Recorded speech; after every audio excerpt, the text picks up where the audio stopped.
Hello everyone. आज इस video में हम देखेंगे मॉर्फिन के बारे में। पिछली वीडियो में मैंने एल्कलॉइड के बारे में बताया था, यानी कि एल्कलॉइड का क्लासिफिकेशन, उसके टाइप और एल्कलॉइड का प्लांट में क्या फंक्शन होते हैं, क्लिनिकल यूज क्या है, ये सारी चीज़ें। आज हम इस वीडियो में देखेंगे मॉर्फिन के बारे में। तो जो मॉर्फिन होता है बहुत ही इंपॉर्टेंट एल्कलॉइड होता है। एल्कलॉइड मीन्स क्या होता है कि ये एल्कलॉइड जो होते हैं नेचुरल अकरिंग केमिकल कंपाउंड होते हैं जो प्लांट में प्रोड्यूस होते हैं, और वो भी प्राइमरी अमीनो एसिड प्रिकर्सर के रूप में काम करता है। इस तरह से एल्कलॉइड प्रोड्यूस होते हैं। तो यहाँ पर मॉर्फिन का पहले देखते हैं इंट्रोडक्शन। तो मॉर्फिन क्या होता है, ओपियम प्लांट का बहुत ही इंपॉर्टेंट एल्कलॉइड होता है, यानी ओपियम के प्लांट से इसे निकाला जाता है। तो ओपियम के प्लांट में टोटल 6 टाइप के एल्कलॉइड प्रेजेंट होते हैं: पेपावरीन, नार्कोटीन, नार्कोसिन, मॉर्फिन, कोडीन एंड थीबिन। यानी कि जो ओपियम का जो प्लांट होता है उसमें 6 जो लैटेक्स होते हैं उसमें से 6 टाइप के एल्कलॉइड प्रेजेंट होते हैं, जिसमें 3 टाइप के एल्कलॉइड सेम टाइप के होते हैं, यानी मॉर्फिन, कोडीन एंड थीबिन। ये 3 टाइप के एल्कलॉइड सेम टाइप के होते हैं, यानी कि इन तीनों का मेन स्केलेटन, मेन न्यूक्लियस जो होते हैं सेम होते हैं। ये इस मॉर्फिन को हम फिनेंथ्रिन एल्कलॉइड भी कहते हैं। क्यों? क्योंकि इसमें फिनेंथ्रिन के रिंग प्रेजेंट होते हैं। इसे ओपियम एल्कलॉइड भी कहा जाता है। अब देखते हैं नेक्स्ट बायोलॉजिकल सोर्स। तो ये जो मॉर्फिन है उसे यहाँ पे देखिए, मैंने यहाँ पे कुछ लिख रखा है: dry latex obtain bye incisor of unripe capsule of opium Poppy. यानी कि जो मॉर्फिन जो सेपरेट किया जाता है उसे बिना पके हुए, यानी कि कच्चे कैप्सूल यानी फ्रूट पॉपी के कच्चे फल को कट करके, इंसाइजर करके, मतलब कि इंसीजर करके यानी कट करके, चीरा लगा करके उसके लैटेक्स से मॉर्फिन को निकाला जाता है।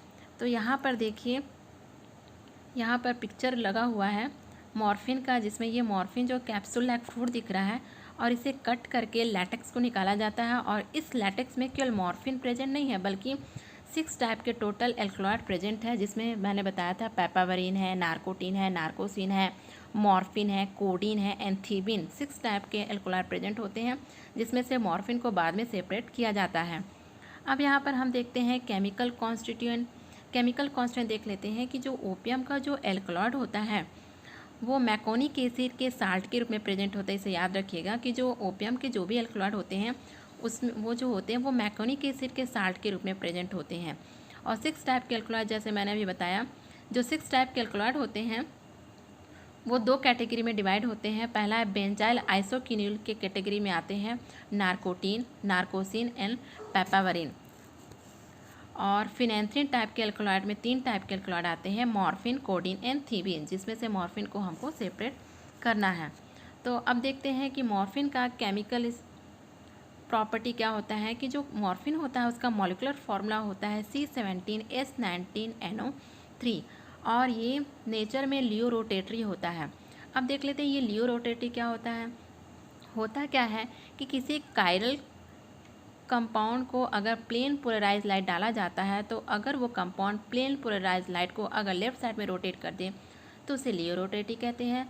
और अगर वो कायरल युक्त कंपाउंड जो है अगर प्लेन पोलराइज लाइट को राइट साइड में मूव करा दे तो उसे डेक्स्ट्रो रोटेटरी कहते हैं। तो ये कंपाउंड जो मॉर्फिन है हमारा लियो रोटेटरी कंपाउंड है। अब ये लियो रोटेटरी किसी भी कंपाउंड के होने के लिए या डेक्स्ट्रो रोटेटरी होने के लिए कंपाउंड में कायरल कार्बन होना मस्ट है, यानी कंपाउंड को कंप्लीट कायरल होना जरूरी है। थर्ड देखते हैं कि मॉर्फिन का जो मेल्टिंग पॉइंट होता है वो 247 सेंटीग्रेड होता है, और ये कलरलेस होता है, और ये प्रिज्मेटिक क्रिस्टल में होते हैं। इसका टेस्ट बीटर होता है और स्ट्रॉन्ग पॉइजन होता है, इसलिए स्ट्रॉन्ग एनाल्जेसिक के रूप में यूज किया जाता है। और ये जो एल्कलॉइड होता है उसे टायरोसिन अमाइनो एसिड से सिंथेसाइज किया जाता है, यानी प्लांट में ये टायरोसिन अमाइनो एसिड से बनते हैं, यानी टायरोसिन अमाइनो एसिड जो होता है यहाँ पे प्रिकर्सर का काम करता है। अब यहाँ पर देखते हैं जो मॉर्फिन का केमिकल स्ट्रक्चर कैसा होता है। यहाँ पर देखिए ये मॉर्फिन का केमिकल स्ट्रक्चर है, जिसमें मैंने यहाँ पे बना रखा है A, B, C, D और E, यानी कि इसमें 5 टाइप के रिंग प्रेजेंट हैं। यहाँ पर देखिए जो A है ये एक एरोमेटिक रिंग है क्योंकि ये बेंजीन है। उसके बाद यहाँ पर B देखिए, B में ये हमारा साइक्लोहेक्सेन रिंग है। C ये हमारा एल्कोहलिक रिंग है। अब यहाँ पे D देखिए, D हमारा फ्यूरेन रिंग है, एपॉक्साइड रिंग भी बोल सकते हैं, ये हमारा टेट्राहाइड्रो फ्यूरे रिंग है, और ई को देखिए, ये ई जो है वो पिपेरिडीन रिंग है। तो यहाँ पर देखिएगा 5 टाइप के रिंग प्रेजेंट हैं।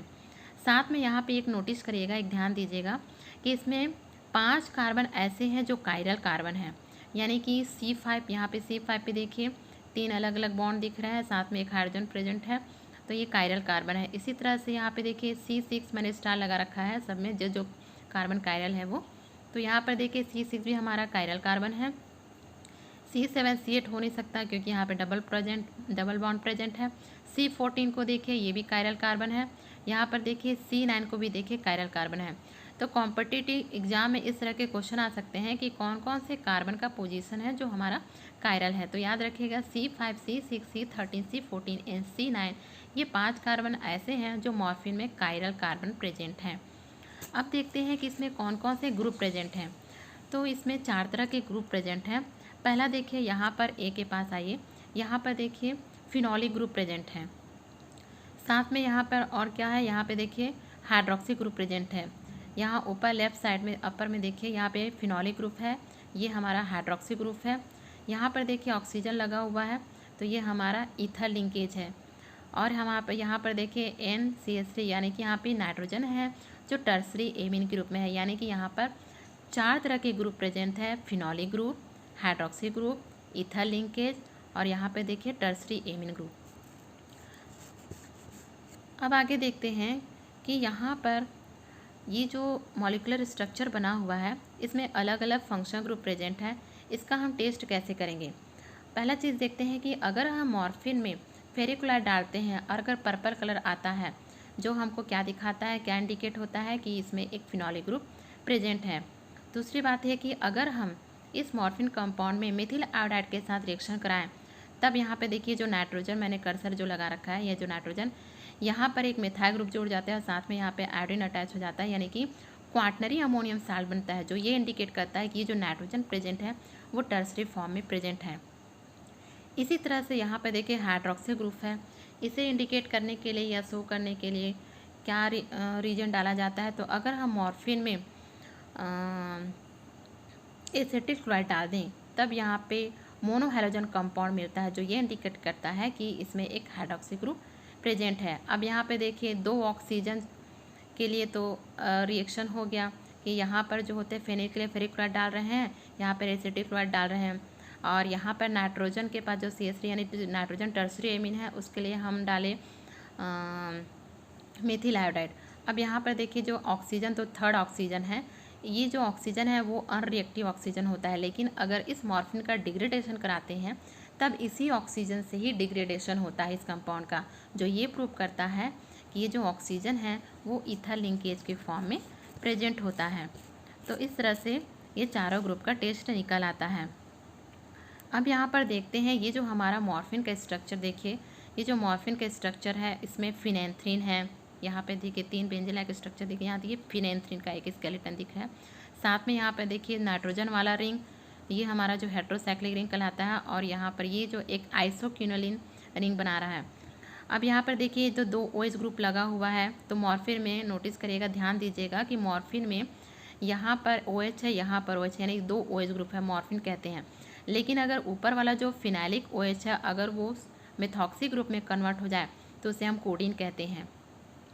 और अगर दोनों OH ग्रुप, चाहे वो हाइड्रोक्सिल OH हो या फिर फिनॉलिक OH है, दोनों मेथॉक्सी ग्रुप में कन्वर्ट हो जाए तब उसे थीबिन कहते हैं। यानी तीनों एल्कोलाइड एक दूसरे में देखिए बिल्कुल सेम दिख रहा है, बस फ़र्क ये है कि हाइड्रोक्सी ग्रुप का मेथॉक्सिल ग्रुप से कन्वर्जन है। अब अगर मॉर्फिन का हम एसिडिक एनहाइड्राइड से रिएक्शन करा दें, यानी एसिटाइलेशन करा दें, तो दोनों हाइड्रोक्सी ग्रुप का एसिटाइलेशन हो जाता है, जिसको डाई एसाइलेटेड डेरिवेटिव कहते हैं। अगर हम डाई एसाइलेटेड डेरिवेटिव बना लें तो वो कंपाउंड हमारा क्या कहलाता है, हीरोइन कहलाता है। यानी मॉर्फिन से अगर हीरोइन बनाना हो तब हम उसको डाई एसाइलेटेड कराते हैं। अब ये डाई एसाइलेटेड कंपाउंड ही हमारा हीरोइन कहलाता है। अब देखते हैं कि जो मॉर्फिन है उसका हम आइसोलेशन कैसे करेंगे, यानी कि हमारे पास अगर ओपियम का प्लांट है, ओपियम का फ्रूट है, तो उससे हम मॉर्फिन को कैसे सेपरेट करेंगे। तो जो रॉ मटेरियल होता है ओपियम का, जो लैटेक्स होता है, फर्स्ट हम उसमें क्या डालेंगे, मेथिल क्लोराइड डालेंगे। मेथिल क्लोराइड डालने के बाद उसे हम इवेपोरेट करेंगे। जब इवेपोरेट करेंगे तब उसमें नीचे रेसिड्यू बचता है, जो रेसिड्यू बचता है उसमें हम क्या करेंगे, बिल्कुल गर्म HCl डाल देंगे। जब गर्म HCl डालेंगे फिर उसे फ़िल्टर करेंगे। तो किसी भी सॉल्यूशन को जब हम फ़िल्टर करते हैं तो वो 2 पार्ट में डिवाइड होता है, एक तो फ़िल्ट्रेट और दूसरा रेसिड्यू। तो जो फ़िल्ट्रेट पार्ट होता है उसमें मैंने जैसे बताया था कि जो लैटेक्स होते हैं उसमें 6 टाइप के एल्कोलाइड प्रेजेंट होते हैं। तो 3 टाइप के एल्कोलाइड फ़िल्ट्रेट में अलग हो जाते हैं, जैसे पेपावरिन, नार्कोटिन एंड नैरोसिन। ये जो 3 एल्कोलाइड है वो अलग हो जाएंगे और जो हमारा रेसिड्यू जो बच जाता है उसमें हमारा मॉर्फिन प्रेजेंट है। तो ये जो रेसिड्यू है अब उसमें वाटर डालेंगे और लाइम वाटर डालेंगे, और लाइम वाटर डालने के बाद जो टेम्परेचर होता है वो 20 सेंटीग्रेड टेम्परेचर होना चाहिए। अब यहाँ पर देखिए 3 एल्कोलाइड प्रेजेंट है, मॉर्फिन, कोडीन एंड थीबिन। अब आगे क्या करते हैं कि जो मॉर्फिन और थीबिन और कोडीन है, अब मॉर्फिन को अलग करना है, कोडीन थीबिन को अलग करना है। तो अब इसमें हम बेंजीन सॉल्वेंट डालते हैं। जो बेंजीन सॉल्वेंट है एक नॉन पोलर सॉल्वेंट है। तो होगा क्या, जब बेंजीन को डाला जाता है तो फिर से ये 2 पार्ट में डिवाइड हो जाएगा। जो क्रूड होगा वो मॉर्फिन अलग हो जाएगा, वो इसलिए क्योंकि मॉर्फिन में 2 OH ग्रुप है जो पोलर है, जबकि कोडिन और थीबिन में देखिएगा कोडिन में एक OH मेथॉक्सी ग्रुप में चेंज हो जाता है, जबकि थीबिन में दोनों OH मेथॉक्सी ग्रुप में चेंज हो जाता है, जिसकी वजह से इसकी पोलैरिटी कम हो जाती है। यानी कि दोनों जो एल्कोलॉइड है हमारा बेंजीन में चला जाएगा और नीचे क्रूड में मॉर्फिन रह जाएगा। थोड़ी बहुत मात्रा में मॉर्फिन जो होता है कोडिन और थीबिन के साथ भी चले जाते हैं, लेकिन ज़्यादातर क्रूड में हमारा मॉर्फिन रह जाता है। अब यहाँ पर जो कोडिन और थीबिन इसमें थोड़ी बहुत मात्रा में हमारा मॉर्फिन चला गया है, उसको फिर से सेपरेट कर लेते हैं एमिल अल्कोहल डालकर। जब एमिल अल्कोहल डालते हैं तो फिर से कोडिन थीबिन अलग हो जाता है और हमारा क्रूड मॉर्फिन फिर बच जाता है, यानी इससे निकल जाता है, कोडिन और थीबिन से सेपरेट होता है। उस मॉर्फिन को जो पहले हमने मॉर्फिन निकाल रखा है बेंजीन डालकर उसमें मिला देते हैं। अब इन दोनों को मिला करके फिर से क्या डालते हैं उसमें डाइल्यूट HCl। डाइल्यूट HCl डालने के बाद अब हम उसे चारकोल डालेंगे और छान लेंगे। चारकोल क्या करता है, सॉल्यूशन की सफाई करने का काम करता है, साफ़ कर देता है सॉल्यूशन को। तो अब यहाँ पे क्या करते हैं, जितनी भी गंदगी उसको अलग कर देगा। तो जो मॉर्फिन है उसमें डाइल्यूट HCl डालने के बाद चारकोल डालेंगे, अब उसे छान लेंगे। छानने के बाद जो चारकोल में जो गंदगी है वो अलग हो जाएगी और हमको साफ़ फिल्ट्रेट मॉर्फिन मिल जाएगा। अब जो साफ़ फिल्ट्रेट जो मॉर्फिन है उसमें हम अमोनिया डालेंगे और साथ में थोड़ा सा एल्कोहल डालेंगे। एल्कोहल डालने के बाद अब ये जो हमारा मॉर्फिन जो फिल्ट्रेट में प्रेजेंट था अब वो प्रेसिपिटेट में कन्वर्ट हो जाएगा। उस प्रेसिपिटेट को हम सेपरेट कर लेंगे और प्रेसिपिटेट में फिर डाइल्यूट HCl डाल करके ठंडा करेंगे। जैसे ही डाइल्यूट HCl डाल के ठंडा करेंगे तो मॉर्फिन बिल्कुल प्रिज्मेटिक क्रिस्टल के रूप में अलग हो जाएगा। ये जो मॉर्फिन होता है वो हमारा काफ़ी रिएक्टिव होता है और ये पोटेंट एनाल्जेसिक के रूप में काम करता है। अब आगे देखते हैं कि मॉर्फिन का अगर हम सिंथेसाइज करना चाहें तो किस तरीके से सिंथेसिस होगा। तो यहाँ पर अब हम सिंथेसिस करते हैं। तो सिंथेसिस करने के लिए हम 2 रिएक्टेंट लेंगे। पहला है 3,4-डाइमेथॉक्सी phenyl acetic acid, then second लेंगे मेटामेथॉक्सी फिनाइल एथिल एमीन। इन दोनों को मिला करके क्या करेंगे, कंडेंसेशन कराएंगे। जब कंडेंसेशन कराएंगे तो यहाँ पर देखिए एक एमीन ग्रुप है और यहाँ पर एक कार्बोक्सी ग्रुप है। इन दोनों में लिंकेज होगा, इन दोनों के बीच में कंडेंसेशन होगा, एक वाटर मॉलिक्यूल रिलीज होगा और देखिए यहाँ पे CONH एक बॉन्ड बन गया है। अब आगे इस कंपाउंड का हम क्या कराएंगे, POCl3 के साथ 140 सेंटीग्रेड टेम्परेचर पे रिएक्शन कराएंगे। जब 140 सेंटीग्रेड टेम्परेचर पर रिएक्शन कराएंगे तो यहाँ पर देखिए CO बॉन्ड है, ये जो CO बॉन्ड का इस बेंजीन के कार्बन के साथ बॉन्ड फॉर्मेशन हो जाएगा और यहाँ पर एक देखिए रिंग बन का फॉर्मेशन हो गया है। रिंग का फॉर्मेशन होने के बाद इस कंपाउंड का फॉर्मेशन हुआ है। अब इस कंपाउंड का हम सोडियम मरकरी के साथ रिएक्शन कराएंगे, यानी कि रिडक्शन कराएंगे। सोडियम मरकरी का एल्कोहल के प्रेजेंस में रिएक्शन कराना मतलब रिडक्शन। तो जो सोडियम मरकरी के प्रेजेंस में जब रिएक्शन होता है तब यहाँ पर देखिए यहाँ ये जो नाइट्रोजन है यहाँ पर डबल बॉन्ड है, इस डबल बॉन्ड का रिडक्शन होगा, बेंजीन ग्रुप का रिडक्शन नहीं हो पाएगा।